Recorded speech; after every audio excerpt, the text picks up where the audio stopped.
welcome to r/leopardsatemyface, where America's a bit unhinged. Wake up, MAGA. Venezuela is not about drugs. It's about oil and regime change. This is not what we voted for. The Trump regime getting into yet another foreign intervention, which is probably going to end up backfiring majorly, actually something I probably did expect in 2026.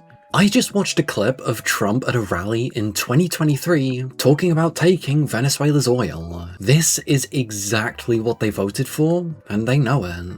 Well, it's the party of hypocrites. The candidate of peace, the person that literally said he is the embodiment of peace, simultaneously also talking about taking oil from a sovereign country. He's been saying it since 2019 or earlier. As far as I know, someone posted a YouTube video that shows him saying this repeatedly over the years. You know, it's just purely coincidental that a bunch of oil companies' stock prices went up the second that Trump announced that, yes, they're just gonna kind of be running the country. But it's 100%, 1,000,000% not any sort of system of colonialism or anything. Definitely not.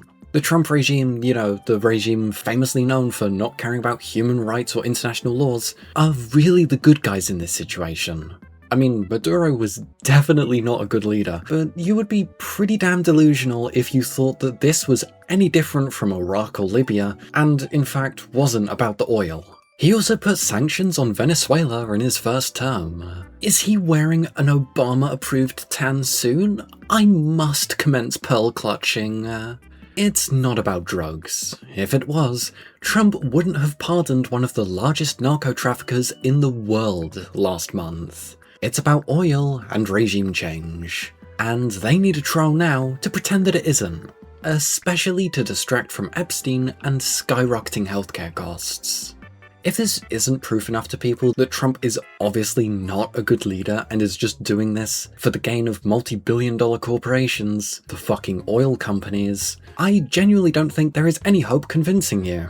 And shit, from what I've been looking at, this whole act in Venezuela, and the fact that no one is fucking condemning it, and no one is doing anything about it internationally or nationally, is giving Trump a taste of blood, and the feeling like he can just do this to other sovereign nations as well. Speaking to reporters earlier on board Air Force One, Supreme Leader Donald J. Trump called Colombian President Gustavo Petro a sick man who likes making cocaine and selling it to the United States, adding that he's not going to be doing it for very long, let me tell you. Asked what he meant by that, and if there could be a potential military operation against Colombia, President Trump said, "Sounds good to me." And if you thought Colombia was the only one that he's threatened in the past 2 days, you would be wrong. Again. Like I said, the guy's gotten a taste of blood, and especially with the lack of pushback, it's really not going to be surprising if he actually does it again. Reporter: who's in charge of Venezuela right now? Have you spoken to the newly sworn-in president? Poopy diaper: we're dealing with the people who just got sworn in. Don't ask me who's in charge because I'll give you an answer and it'll be very controversial. What does that mean? Well, we're in charge. Okay, well, at least other previous foreign interventions in the US, they at least tried to attempt to have it be for a just cause. I mean, Trump tried to, but after like 12 hours, made it prevalent that yes, it's just for the oil and resources. And you could see live all of the MAGA bootlickers go from saying that yeah, it was because of a just cause, to essentially parroting imperialist and colonialist talking points, and saying that somehow the US taking over a sovereign country to exploit its resources is a good thing. Trump in a single gaggle on Air Force One just threatened a second strike against Venezuela, Cuba, Mexico, Colombia, Iran, Greenland, which in turn would be an attack on the EU and Denmark. Great. The true colours of the Trump regime are somewhat starting to show. I mean, they were already pretty prevalent, but seeing it in action really is something else. Turning into an aggressionist, imperialist state who has complete disregard for international law, and also the fact that a strike like that required congressional approval, and guess what? There was not congressional approval. Venezuelans at celebration parties in Miami could not believe it, insisting that Trump must have misspoken. His plan appears to be for Venezuela to remain under the day-to-day rule of a senior Chavista, with its democratically elected leaders excluded and its wealth controlled by American corporations. Donald Trump wants to run Venezuela and dominate the Western Hemisphere. It is fine to be both anti-Maduro and also be against the US's essentially attempted occupation of Venezuela and their current attitudes to other sovereign nations. I mean, if you couldn't tell, and I am well versed in the countless tragedies caused by colonialism and the attitude of the British Empire, of that they could swoop in, occupy and exploit foreign nations for their own state's benefit. The only difference is now is that the actions of the United States and their stated intentions isn't to benefit a state, but to only benefit multi-billion-dollar corporations. They are stating right now their active disregard to the sovereignty of nations and the sovereignty of the people in those nations, and have openly stated that they are not only willing, but capable to unimpededly take over these countries for exploitation. This really doesn't seem like fantasy or just words anymore. This seems like history genuinely repeating itself. The person and the intentions of the person doing the saving matters. I don't want some creepy guy in a plain white van with no windows out there saving lost kids. I tried explaining this in another comment section, but the celebration hadn't stopped yet. They're going to suck them dry, leave them with a crumbling, unstable puppet government if/when they go, and leave them with no resources left. Sounds like the US, to be honest. The GOP are oligarch puppets and will remain in power until all wealth has been extracted and funneled into the Epstein class for their yacht collection. Crazy how they can arrest Maduro in 3 hours, but are unable to arrest any of Epstein's clients after all these years. Well, again, this isn't an actual arrest, it is an attempt to take over a country to exploit it. It wasn't about the drugs, because if it was, they wouldn't have pardoned that drug lord, and also they would have intervened in many other countries that aren't Venezuela that produce significantly more drugs. And also, they wouldn't have coincidentally invaded the South American country that has the largest amount of proven oil reserves on the planet. And you know, Trump literally admitting that they're going to be taking the oil. It's not about justice, it's about colonialism and exploitation. Hey chat, if you guys want to see more of this gay guy reading stuff, you should totally like, subscribe and share. And also press that weird hype button. It does something apparently. Anyways, thanks for watching, and back to the video. After this attack, trust in the United States is broken. When a president openly commits illegal aggression, the message is clear. Rules are for others. Canada and Greenland are now forced to see a new, unsettling reality. We were at times the bad guys in secret. Now we're the bad guys for all to see.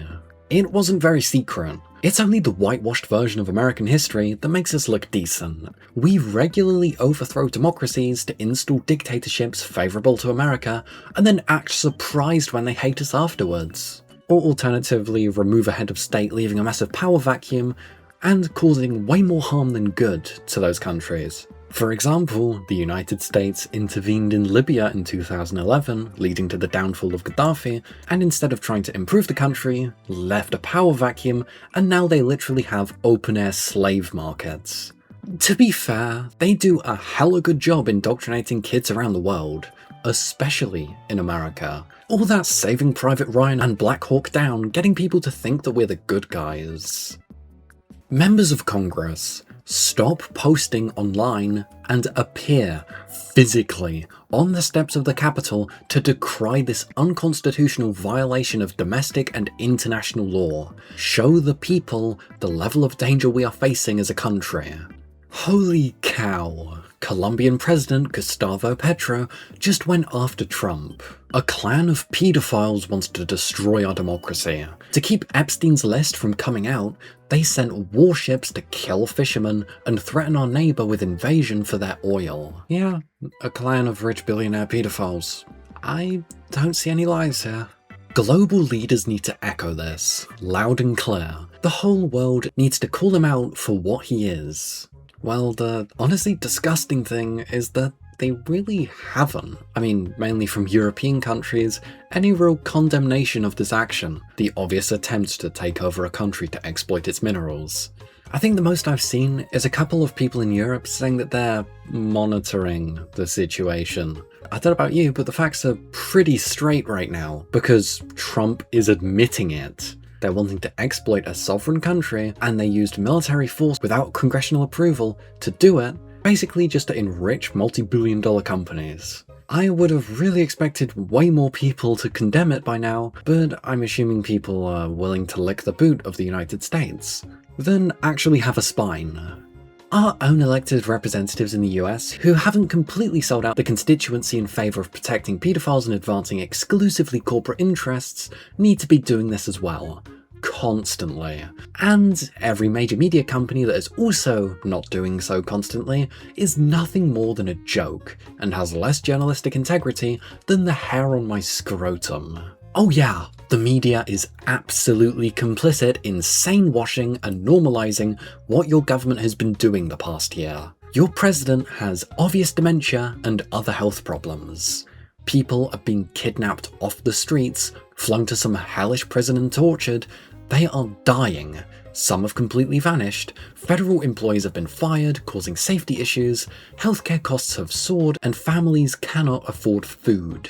And now your paedophile-in-chief is bombing other countries to try and distract us from the facts of his offences. The world sees exactly who he is. I have wondered what is so terrible in those files that we don't yet know, that he is desperately trying to hide. And I think it's Ivanka and other daughters in those documents. I think it would finish him. I mean, he's literally just committed international crimes against a sovereign nation, and violating the rules of the UN and general international law, and no one's done anything. I really don't think at this point the Epstein files are going to do much. The willingness for people to either be complicit or just straight up lick the boot is honestly shocking. Machado thought she would be given power in Venezuela, but someone said no for some reason. Whoa, it's almost like the US didn't actually care about the violations of democracy and just used it as a way to get their foot in the door, like many, many other things they've done, to essentially try and occupy a country for mineral exploitation. Also, a couple of billionaires can buy a new yacht. Machado is a very nice woman, but doesn't have respect to run Venezuela from Supreme Leader Trump. She doesn't have the support within, or the respect within the country, Trump told a news conference. See, is that the real reason, or is it because Maria Machado took the Nobel Peace Prize from Trump and Trump's got too big of an ego to let that slide? And that's really fucking crazy. He cares more about his ego and the profit margins of multi-billion-dollar corporations than the actual future of a sovereign state containing millions upon millions of people. This is, I think, what the oil companies bought his election for. It only cost them $1 billion, and by them, I mean us. If this was a Middle Eastern country, I will expect groups to form to retaliate by attacking US citizens or assets anywhere they can target, including within the US. I wonder how it will work out when Venezuela is handled in a similar manner. I imagine pretty well. What I know about Venezuelans in Latin America is that they do not have a large diaspora in the US who would be driven to extremism if the government chooses to enrich themselves off of enslaving the country. But wait, what if Maduro's involvement in the drug trade was an official act? That can't be true because the Trump regime loves to have double standards. You know, their politicians can commit all the crimes they want, but when the US wants to arrest or kidnap people for whatever reason, they have to be held accountable, but don't expect the US to be held accountable for any of its actions. This is how you do it, folks. People better start going to jail in Minnesota. Ah yes, the Minnesota daycare. You know, a fraud, in quotes, that was exposed, in quotes, by someone with no journalistic integrity that didn't comprehend that daycares maybe don't want to keep their doors unlocked for anyone to go into it, and also went there when the daycares weren't even open, to basically warrant racist attacks against Somalis in Minnesota. You stole money from a children's cancer charity, so you should probably shut the fuck up. Seriously, impeach and remove. No fucking joke. Starting a war without congressional approval is impeachable. Remove that fat motherfucker with declining health. He's trying to destroy the world just because he's dying. Remove him. Yeah, for something that is a screamingly obvious impeachable offense, there really seems to be not a lot of action by Congress to impeach him.